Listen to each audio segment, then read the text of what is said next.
దశావతారాల్లో సద్యోజాతాలు అంటే గర్భవాసం లేకుండా వ్యక్తమైన వాటిలో నృసింహావతారం విశిష్టమైనది.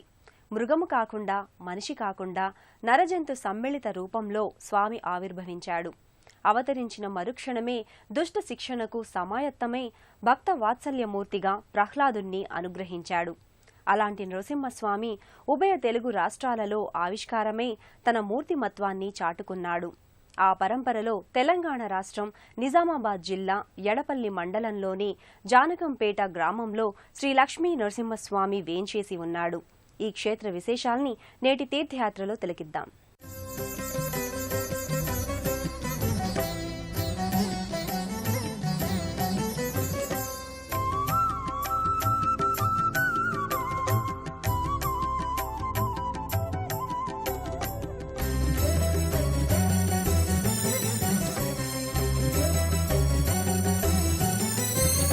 నరసింహ నరసింహ హరి నారసింహ, నరసింహ నరసింహ జయ నారసింహ, నరసింహ నరసింహ హరి నారసింహ, నరసింహ నరసింహ జయ నారసింహ.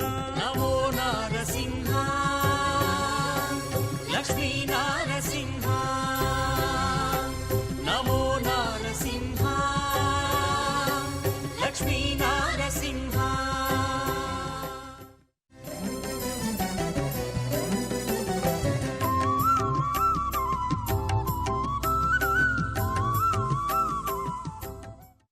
ఉగ్రం వీరం మహావిష్ణుం జ్వలంతం సర్వతోన్ముఖం నృసింహ భీషణం భద్రం మృత్యుర్మృత్యుర్నమామ్యహం. సృష్టిస్థితి లయాత్మక బ్రహ్మ విష్ణు రుద్ర సమన్వయ నారాయణ బ్రహ్మమే శ్రీ నృసింహుడు. రాక్షస శక్తి ఎంత గొప్పదైనా దైవశక్తి ముందు నిలువజాలదని ఇది వెల్లడిస్తుంది.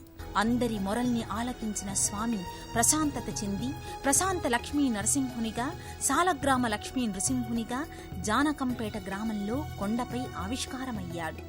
అటవీ ప్రాంతంలో పర్వత పంక్తుల నడుమ ఈ ఆలయం విలసిల్లుతోంది. ఈ ఆలయం 4000 సంవత్సరాల క్రితం నిర్మించినట్టుగా చెబుతారు. అయితే ఆ తరువాత పలుమార్లు ఈ ఆలయం జీర్ణోద్ధరణ చెంది ప్రస్తుతం ఉన్న రూపుని సంతరించుకుంది.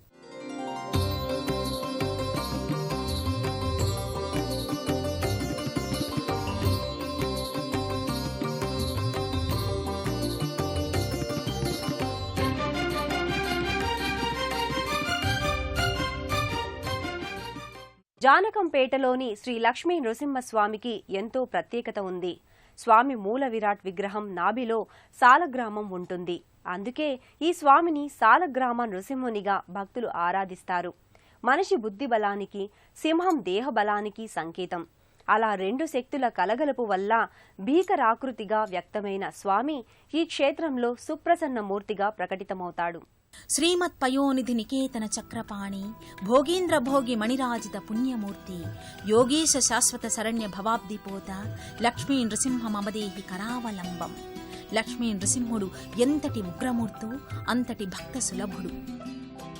అందుకే ఈ క్షేత్రంలో శాంత నృసింహునిగా స్వామి లక్ష్మీదేవి సమేతంగా దర్శనమిస్తున్నాడు. సర్వాలంకృతంగా చతుర్బాహువులతో లక్ష్మీదేవి సహితంగా స్వామి దివ్య మోహనంగా భక్తాభీష్టమూర్తిగా ప్రకటితమవుతాడు. ఈ ఉగ్రమూర్తిలో ప్రసన్నతను దర్శించిన పోతన స్వామి నఖాయుధాలను అనగా వాడి గోళ్లను భక్తుల పాలిట సిరివెన్నెలు చిందే నెలవంకలుగా, ధనుజుల పాలిట పదును తేరిన కొడవళ్లుగా అభివర్ణించారు. మకర తోరణయుక్తంగా నేత్రద్వయం మీసకట్టుతో నాలుక ప్రజ్వలితమవుతుండగా తిరునామధారిగా పట్టు వస్త్రాలను ధరించి స్వామి భక్త వాత్సల్యమూర్తిగా దర్శనమిస్తాడు. స్వామివారికి ప్రతినిత్యం అభిషేక వేడుక కమనీయంగా కొనసాగుతోంది. గోక్షీరం, శుద్ధోదకం, ఇతర ద్రవ్యాలతో ఈ వేడుకను నిర్వహిస్తారు. అబద్నం పురుషం పశుం తం యజ్ఞం పరిషి ప్రోక్షన్న పురుషం జాతమగ్రతః తేన దేవా అజంత సాధ్యా ఋషయశ్చ.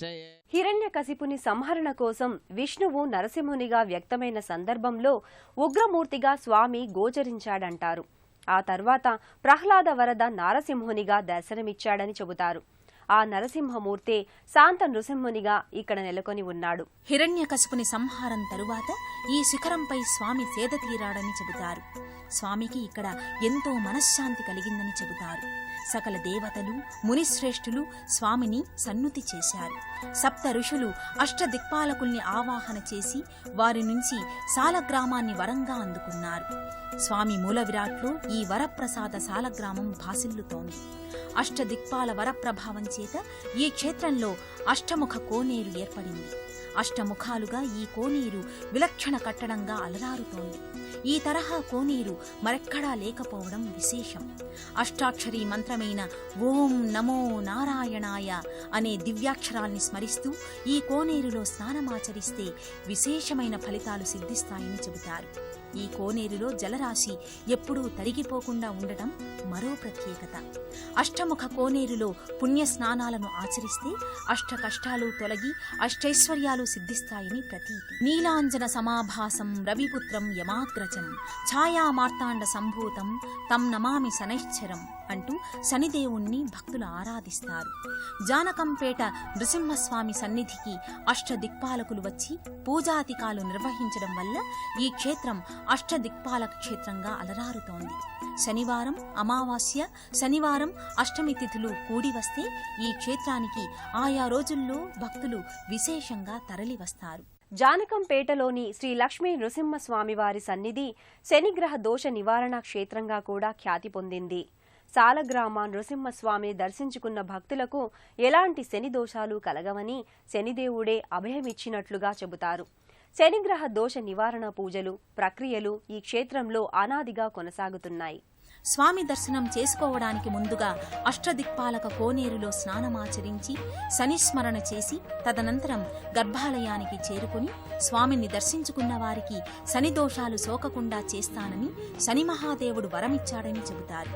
ఈ క్షేత్రంలో గర్భాలయం చుట్టూ 8 ప్రదక్షిణలు చేసిన వారికి అష్టమ శని, అర్ధాష్టమ శని, ఏలినాటి శని తొలగుతుందని చెబుతారు. కోనేరు సమక్షంలో ఉన్న శని విగ్రహానికి భక్తులు నవధాన్యాలు సమర్పణ చేస్తారు. మనస్ఫూర్తిగా నమ్మిన భక్తుణ్ణి అక్కున చేర్చుకోవడమే భగవత్తత్వమని నిరూపిస్తుంది నృసింహావతారం. స్వామి క్షిప్రప్రసాది అంటే వేడుకున్న వెంటనే వరాల సిరుల్ని అనుగ్రహిస్తాడు. అందుకే స్వామి దివ్యానుగ్రహాన్ని పొందడానికి తెలంగాణ రాష్ట్రంలోని వివిధ జిల్లాల నుంచే కాక మహారాష్ట్ర, తమిళనాడు, కర్ణాటక వంటి రాష్ట్రాల నుంచి కూడా జానకంపేట క్షేత్రానికి విచ్చేస్తారు. నరసింహ నరసింహ హరి నారసింహ నరసింహ నరసింహ జయ నారసింహ నరసింహ నరసింహ హరి నారసింహ నరసింహ నరసింహ జయ నారసింహ.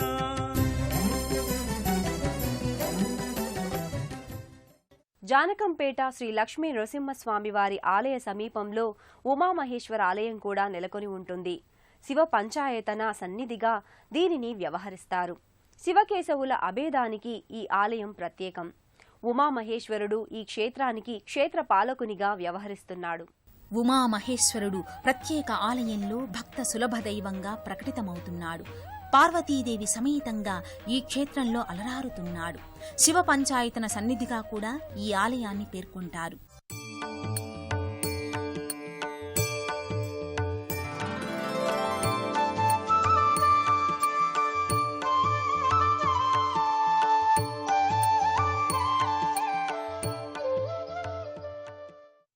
ఈ క్షేత్రంలో శనిదేవుని కోరిక మేరకు ఈశ్వరుడు ఇక్కడ నెలకొన్నాడని ప్రతీతి.